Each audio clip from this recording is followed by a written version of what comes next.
That is Spring Grove right there.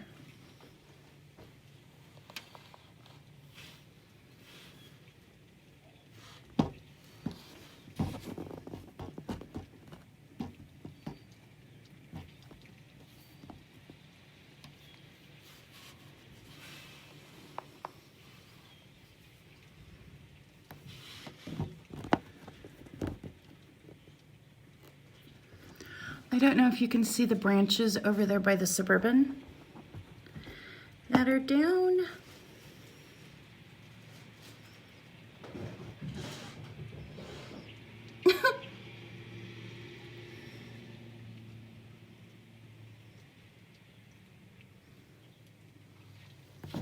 And this is the brown snow everyone is talking about.